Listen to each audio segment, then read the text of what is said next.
I'm Tom Baker, this is Chasing Cars, and this is the updated Toyota CHR.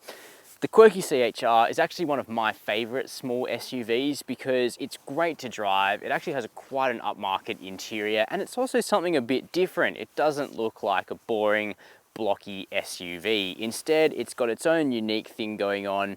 It's been relatively popular here in Australia for the last few years, but it's now facelift time. Yes, it has been facelifted, even if you can't see the changes that are quite subtle.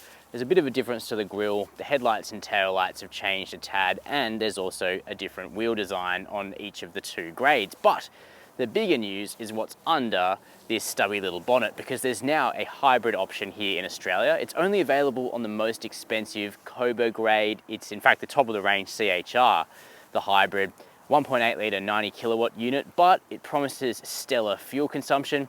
The 1.2 litre turbo option hasn't gone away though, nor has the CHR's cool interior, and that's where we're going to go next before we take this car out onto the road. The interior is one of the best parts of the CHR because it has a more upmarket feel than most vehicles in the Toyota lineup. Why is that? Well, mainly because the CHR was actually developed for European markets, which, like Australia, generally have fairly picky tastes about car interiors, and as such, almost everything in here feels a bit more expensive, a bit more plush than your run-of-the-mill Toyota, and that's to our benefit. So it starts with a really nice little thin rimmed leather steering wheel. You've got lots of plush material here on the dash and on the doors, and also some cool materials like the avocado style cutouts on the roof and the diamond patterns in the door trims. It's all pretty cool. You also get nice leather seats here on the Cobra, which are pretty supportive. Still manually adjusted though, even on the driver's seat and even on a vehicle which is nearly 40 grand on the road, so not too sure about that. But the headline update in the cabin is the 8-inch touchscreen. It's a different unit entirely than the pre-facelift car. It's a bit bigger. It also has standard Apple CarPlay and Android Auto, plus navigation built in, which is cool. You still get analog dials in front of you with a small color screen giving you your trip computer information, and otherwise the ergonomics in here are pretty good. Gear shifters with an easy reach, all the buttons are well laid out, and you got a little bit of storage too. The back seat, by contrast, has always been one of the CHR's weak spots, and because this facelift is not especially comprehensive, that doesn't change. The outright room here isn't the problem. I'm 6 foot tall, I've got enough headroom, legroom's okay, tow room is generous. It's actually the view out, because I look to my right and you've just got a body panel there. The CHR's back windows are very small, which means it's claustrophobic for children. If you don't have kids, that's okay, because nobody else is really going to complain all that much. But if you are looking to integrate this car into the family, you might need something which has a more generous rear window.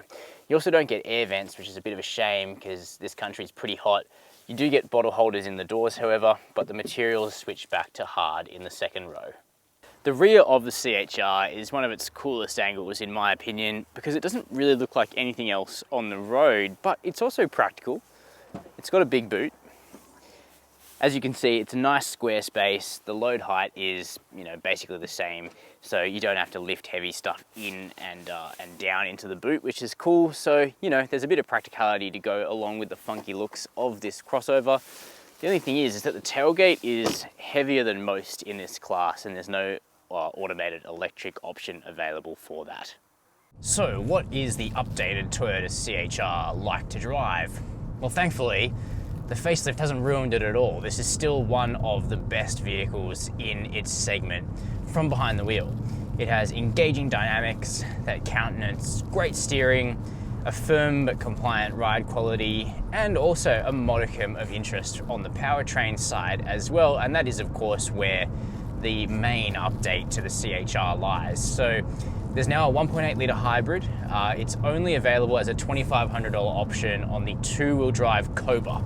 So that's just a smidgen under 40 grand drive away, which is expensive for a vehicle that only produces 90 kilowatts of power combined, but the hybrid rewards you with really good fuel consumption. So Toyota say it'll do about 4.5 litres per 100 combined, but actually better than that in town. And as my long-term ownership of the RAV4 hybrid confirmed, those figures are very achievable. So I actually think the hybrid CHR is a really good idea, and I expect that it will be a popular choice here in Australia. I do think it would have been good if a hybrid version of the standard car was also on offer for like closer to 30 than 40, but there you go.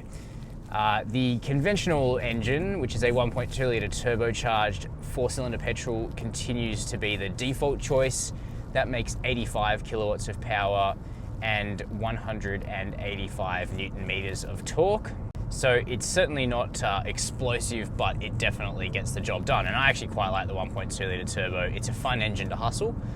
The hybrid, by contrast, doesn't have as much low-down torque, I don't think, but because Toyota don't publish torque figures about their hybrids, it's hard to say for sure. Either way, you can't really go wrong with either engine. The hybrid will use probably 30 or 40% less fuel in the real world though. The rest of the dynamics are just lovely. So the ride quality, it isn't overly soft. It's well connected to the road, but bumps are never allowed to intrude, even on the 18-inch wheels of the upspec Cobra. Standard car gets 17s, which are a little bit more plush again. But the ride quality is a resolved balance between good body control, in fact very good body control for this segment, and enough compliance that bumps are not going to annoy you. The steering is quick, well weighted, a little bit lighter rather than heavier, so that's my kind of thing. And the connection to the front wheels is really nice. The front end is pretty faithful. It's happy to be pushed hard through corners, and the quality Bridgestone Potenza rubber helps in that department as well. Hustling it down a country road is actually a lot of fun because it'll turn in eagerly and happily, and then a little bit of trail braking, you'll just feel the rear end rotate around behind you gracefully, and a little bit of lift off oversteer, which is really nice, predictable, linear.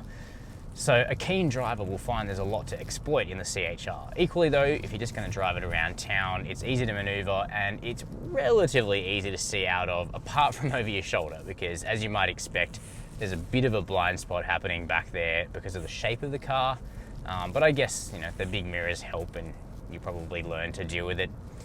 It's relatively refined. Those Bridgestones kick up a bit more road noise than I might like, but the high grip levels are probably worth it. And there's not really any wind noise to speak of, which is good. Safety, that's always been good on the CHR, even from the initial launch of the car. Every variant has proper AEB, adaptive cruise control, lane trace assist, but I don't really think that works that well. It's one of the least good in the industry at picking up the lines in our testing of the car. And then if you go up the range, you have stuff like blind spot monitoring on this Cobra. So those are my impressions of the 2020 update for the Toyota CHR.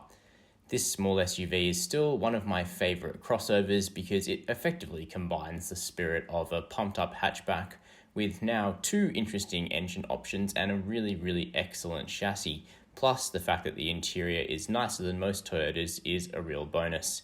In terms of misses, I think there's the fact that you can't get a cheaper version of the hybrid on the base car, but that's slim pickings when the 1.2 litre turbo is still a really nice engine. Let me know down in the comments what you think of the Toyota CHR, whether you think it's worth buying or not. While you're down there, make sure to hit subscribe, and as always, thanks for watching.